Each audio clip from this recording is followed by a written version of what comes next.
तर आज आपण विदर्भात केली जाणारी पुरणपोळीची रेसिपी बघतोय। या पुरणपोळीमध्ये आतमधील सारणात पुरणाचं प्रमाण जास्त असतं व वरती कणकीची लेयर अगदी पातळ असते। हे जी पुरणपोळी आहे खास करून तुपाबरोबर, दुधाबरोबर किंवा दह्याबरोबर सर्व केली जाते। तर कशी करायची चला बघूयात। तर इथे मी 1 कप चना डाळ 3 ते 4 तास भिजवून घेतलेली आहे। चना डाळ भिजवून घेतल्यामुळे ती मऊसूत शिजते। तर चना डाळी सोबतच 2 चमचे तांदूळ घेतलेले आहे। आता तांदूळ का तर तांदूळ वापरल्यामुळे पुरणाला छान चिकटावा येतो आणि बाइंडिंग मध्ये मदत होते। तांदूळ घातल्यावर 1 ते 2 वेळा धुवून घ्यायचे आणि धुतल्यानंतर ही जी चना डाळ आहे कुकर मध्ये घेऊन त्यामध्ये 1.5 कप पाणी आणि 1 चमचा तूप घालून 5 ते 6 शिट्ट्या लो टू मीडियम फ्लेमवर काढून घ्यायचे आहेत। चना डाळ सॉफ्ट शिजायला हवी, अगदी मऊसूत असायला हवी। जर तुम्हाला थोडीशी कच्ची वाटत असेल किंवा कमी शिजलेली वाटत असेल तर आणखीन थोडंसं पाणी घालून 1-2 शिट्ट्या काढून घेऊ शकता। आता या शिजलेल्या चना डाळीमध्ये जर जास्तीचं पाणी असेल तर ते काढून घ्यायचं। या पाण्यापासून विदर्भामध्ये क्षाराचं पाणी केलं जाते आणि त्यालाच इतर महाराष्ट्रात कटाची आमटी सुद्धा म्हटलं जाते। आता या शिजलेल्या डाळीमध्ये किंचित मीठ घालायचं। पुरणामध्ये मीठ नक्की घाला, यामुळे खरंच खूप छान चव येते। त्यानंतर 1 कप पेक्षा थोडीशी कमी साखर घेतलेली आहे।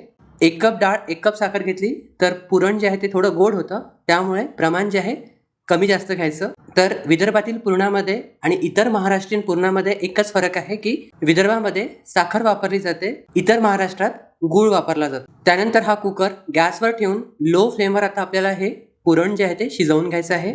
सुरुवातीला तुम्ही बघितलंय डाळ शिजलेली आहे त्यामुळे ते घट्ट होतं।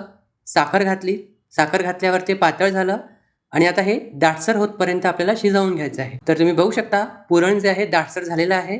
यामध्ये आपण चम्मच ठेवला तर तो उभा राहतोय। तर इथपर्यंत आपल्याला हे पुरण जे आहे ते शिजवून घ्यायचं आहे। आता हे पुरण गरम असतानाच आपल्याला वाटून घ्यायचं आहे।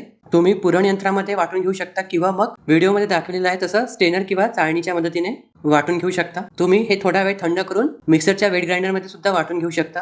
पुरण वाटून झाल्यावर यामध्ये जायफळ पूड घातलेली आहे, सोबतच 3 ते 4 वेलच्या ठेचून घेतलेल्या आहे, त्याची पूड करून घातलेली आहे। ताजी वेलची कुटून यामध्ये घालायची म्हणजे स्वाद खूप छान येतो।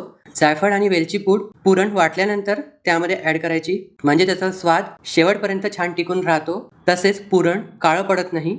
तर इथे आपलं पुरण तयार आहे। हे पुरण असंच खायला खूप छान लागतं। यावर तुम्ही खूप सारं साजूक तूप घालून असंही खाऊ शकता। तर आता पुरणपोळी करण्यासाठी आपल्याला कणिक मळून घ्यायची आहे। त्यासाठी 1 कप गव्हाचं पीठ घेतलेलं आहे, त्यामध्ये किंचित मीठ आणि आता थोडं थोडं पाणी घालून सैलसर गोळा तयार करून घ्यायचा आहे। तुम्ही बघू शकता गोळा जो आहे हाताला चिकटतोय, तर इतपत सैलसर तो असायला हवा। कंटिन्युअसली आपल्याला मळत जायचं आहे। एकदा गोळा मळून झाला की यामध्ये आपल्याला 1 मोठा चमचा तेल घालायचं आहे। तेल घालून आता कंटिन्युअसली हा मळत राहायचा आहे। तर तुम्ही बघू शकता हाताला सध्या तो चिकटतोय, तसेच जे बाऊल आहे त्याला सुद्धा सगळी कणिक चिपकलेली आहे। जोपर्यंत आपला हात आणि जो बाऊल ज्यामध्ये आपण कणिक मळतोय तो क्लीन होत नाही तोपर्यंत आपल्याला हे मळत राहायचं आहे। तर तुम्ही बघू शकता हात सुद्धा माझा क्लीन झालेला आहे, तसेच जे बाऊल आहे तो सुद्धा क्लीन झालेला आहे। तर इथपर्यंत हा गोळा मी मळून घेतलेला आहे। गोळा आपला मळून तयार आहे। वरतून थोडंसं तेल लावून झाकून हा तुम्ही कमीत कमी अर्धा तास रेस्ट करण्याकरिता ठेवू शकता। अर्धा तास झाल्यानंतर पुन्हा एकदा कणिक जी आहे ती मळून घ्यायची। त्यातील छोटासा लिंबाच्या आकारा एवढा गोळा घेऊन गव्हाच्या पिठामध्ये घोळून छोटी पारी लाटून घ्यायची आहे।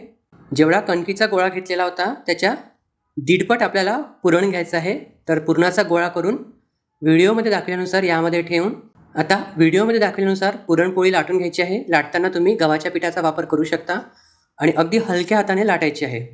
कणिक जर चांगली मळली गेली असेल आणि जर पुरण चांगलं शिजलं गेलं असेल तर पोळी लाटताना अजिबात अडचण येणार नाही, अगदी सहजतेने पोळी लाटता येते। तर तुम्ही बघू शकता अगदी सहजरित्या मी ही पोळी लाटलेली आहे।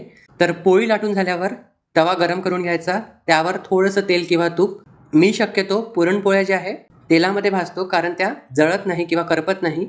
तुपाचा वापर केला तर त्या लवकर करपतात। प्रत्येक बाजू साधारण 2 ते 3 मिनिटे लो टू मीडियम फ्लेमवर शिजवून काढायची। तर या पुरणपोळीमध्ये वरची कणकीची लेअर कमी असल्यामुळे तसेच आतमध्ये पुरण जास्त असल्यामुळे ती सहसा फुगत नाही। पण जर तुम्हाला फुगवायची असेल तर पुरण कमी घालू शकता, कणिक थोडीशी जास्त घेऊ शकता किंवा समप्रमाणात दोन्ही घेऊ शकता। तर आपली ही पुरणपोळी तयार आहे। गरमागरम ताटावर काढून घ्यायची।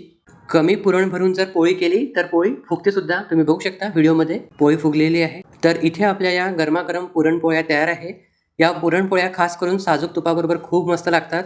पण इथे विदर्भात खास करून अमरावती साईडला दुधाबरोबर किंवा दह्याबरोबर सुद्धा खातात. उन्हाळ्यामध्ये आमरसाबरोबर सुद्धा खाल्ल्या जातात. तर तुम्हाला कशाबरोबर आवडते मला कमेंट्समध्ये नक्की सांगा. या गुढीपाडव्याला किंवा कुठल्याही सणाला पुरणपोळी तर असतेच. तर याही पद्धतीची करून बघा. तुम्हाला कशी वाटते हे कमेंट्समध्ये सांगायला विसरू नका. आजचा हा व्हिडिओ शेवटपर्यंत बघितल्याबद्दल तुम्हा सर्वांचे खूप खूप मनापासून आभार. धन्यवाद.